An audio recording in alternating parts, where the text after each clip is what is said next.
E no ano de 637 foi quando Omar ibn Khattab, o segundo califa, radiallahu anhu, que Deus esteja satisfeito com ele, abriu Jerusalém e a Palestina. Então, a partir desse momento, vai iniciar o governo islâmico na Palestina.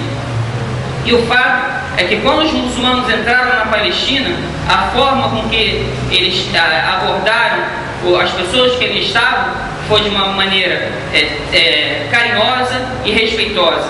E isso é reconhecido por não muçulmanos também. Muitos historiadores e pesquisadores não muçulmanos como muçulmanos testemunham esse fato. Nós temos Gustave Le Bon, por exemplo, que ele escreveu A Civilização Árabe.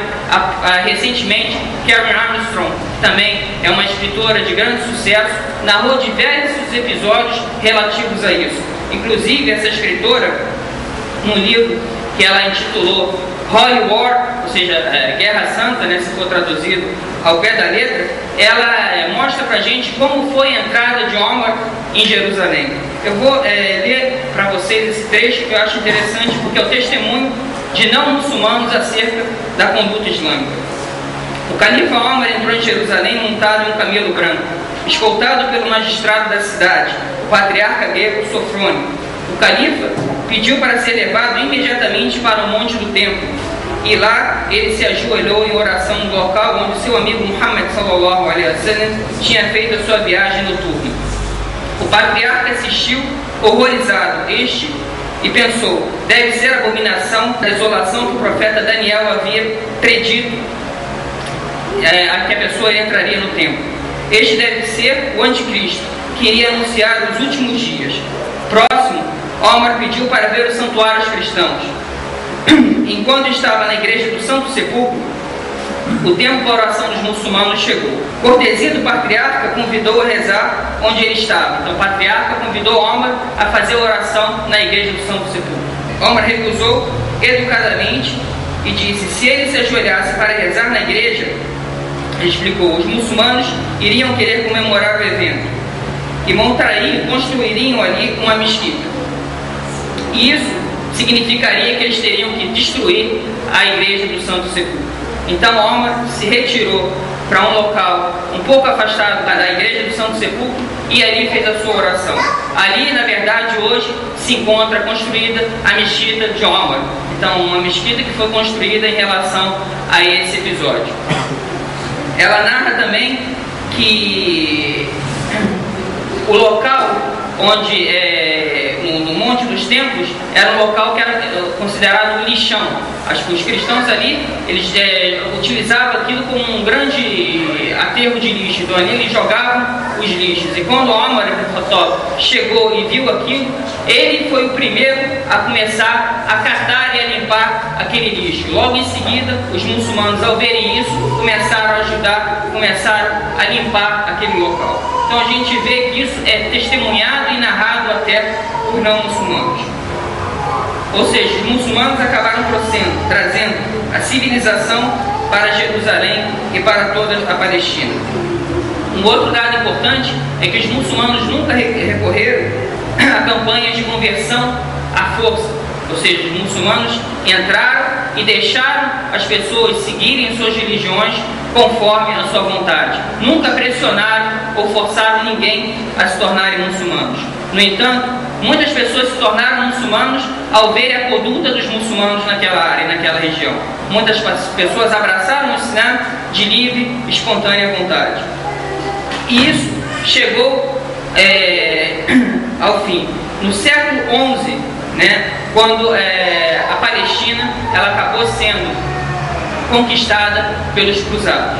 Isso a gente vai escrever adiante. Um outro fato que eu agora estou me recordando em relação ao Omar, que é uma história que ficou bem marcada, é quando ele estava na Palestina, estava em Jerusalém, e viu um pedinte idoso na rua pedindo esmola. Nesse momento ele foi perguntar para esse idoso por que ele estava pedindo, já que ele era idoso e não havia essa necessidade.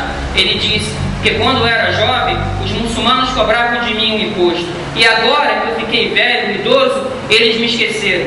Nessa hora, Omar se entristeceu e ficou indignado com aquela situação. foi imediatamente procurar o governante da Palestina e disse para ele: como vocês deixam uma pessoa que vocês cobraram o imposto dele quando ele era jovem chegar nessa idade e ter que pedir esmola? E ordenou que ele fosse à Casa da Moeda para que lá pegasse o auxílio. E a partir desse momento, o governante começou a ter um cuidado muito maior com aquelas pessoas que não eram muçulmanas. Então, por aí a gente percebe o cuidado que tinha Omar em relação às pessoas que não eram muçulmanas.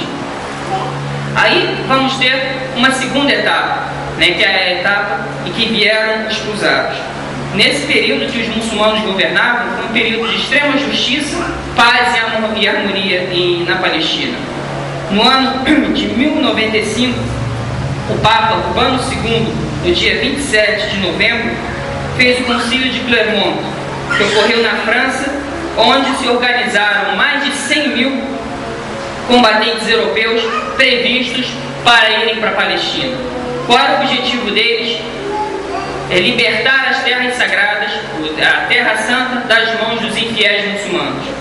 Esse foi o objetivo um dos objetivos, porque outro objetivo que a gente percebe pela história, que eles queriam também as riquezas do Oriente, as riquezas famosas do Oriente, eles queriam lá para saquear essas riquezas. Então foi constituído um grande exército que partiu da Europa em direção à Palestina. E quando chegaram na Palestina, chegaram em Jerusalém no ano de 1099. E lá foi um dos episódios mais tristes da história da humanidade. Foi onde houve uma verdadeira carnificina e um verdadeiro massacre, onde os cruzados entraram em Jerusalém, matando judeus, muçulmanos, não respeitando se eram crianças, mulheres, idosos. O que vinham pela frente, eles exterminavam. Um grupo de muçulmanos, vendo aquela barbárie, procurou se refugiar na Mesquita Al-Aqsa, ou seja, na Mesquita Al-Aqsa, porque disse: quem sabe nós estando aqui, eles vão ter uma misericórdia maior de nós e respeitar esse local que é sagrado para nós. Quando o exército cruzado entrou dentro da Mesquita Al-Aqsa, entrando com seus cavalos, o que estava à frente era pego e arremessado. Crianças eram arremessadas nas paredes. As pessoas foram mortas indiscriminadamente. Tem relatos que falam que o sangue chegava no joelho dos cavalos dos cruzados. Então foi essa forma com que eles trataram os muçulmanos, que durante todo o período anterior tinham tratado os cristãos de forma digna, respeitosa e tolerante. Infelizmente, foi essa a forma com que eles retribuíram tudo isso. E no caminho para Jerusalém, os cruzados também eles passavam por várias localidades e saqueavam aquelas localidades e também massacravam as pessoas que estavam no seu caminho. Em relação ao Masjid Al-Aqsa, logo após essa ocupação, o que aconteceu? Os cruzados dividiram a Mesquita Al-Aqsa em 3 partes. A primeira transformaram numa igreja. A segunda transformaram num alojamento para os cavaleiros cruzados. E a terceira, num estábulo para os seus cavalos. Então, a Mesquita Al-Aqsa, que é sagrada para os muçulmanos, nesse período teve esse destino. Eles transformaram aquilo num estábulo e numa igreja e num alojamento para os cruzados. Foi um período de grande tristeza para toda a humanidade, e não perseguiram somente os muçulmanos e judeus. Até os próprios cristãos que não seguiam a metodologia católica, por exemplo, como os ortodoxos, também foram perseguidos naquele período.